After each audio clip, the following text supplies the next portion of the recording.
Welcome, horror family.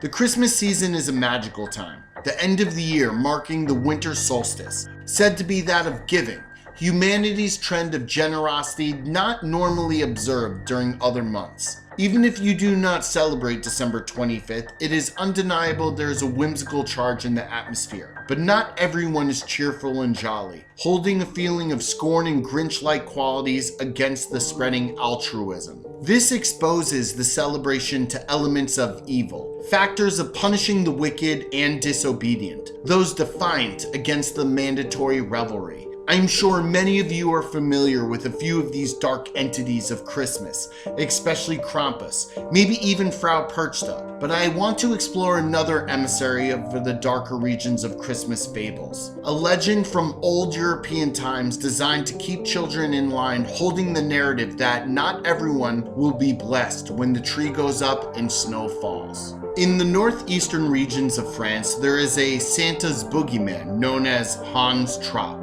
Similar to Father Whisper from other areas of Europe, who hands out coal and floggings to naughty children, Hans Trapp has a more macabre method for teaching the repercussions that come from stepping out of line during Christmas. The story tells that during the 15th century, a cruel and arrogant nobleman, Hans Trapp, lived a life bent on depravity and greed, setting him on a path to make a deal with the devil. The trespasses against the church led him to be excommunicated by the Pope and shunned from society, forcing Trapp into a life of seclusion, which eventually drove him mad. Over time, his intentions changed from greed to revenge against those who turned their back on him, and he delved deeper into ungodly practices. Legend says his pact with the fallen angel forced him into practice of consuming human flesh.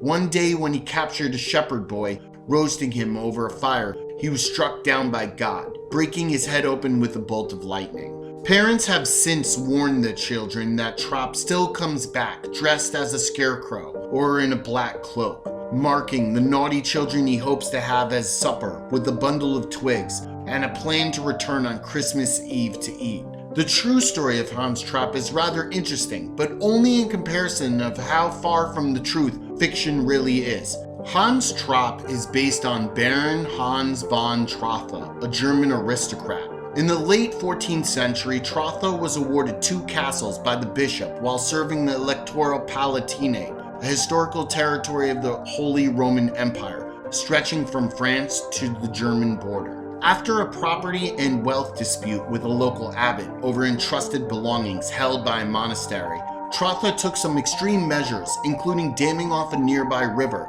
cutting off water supply from a town downstream.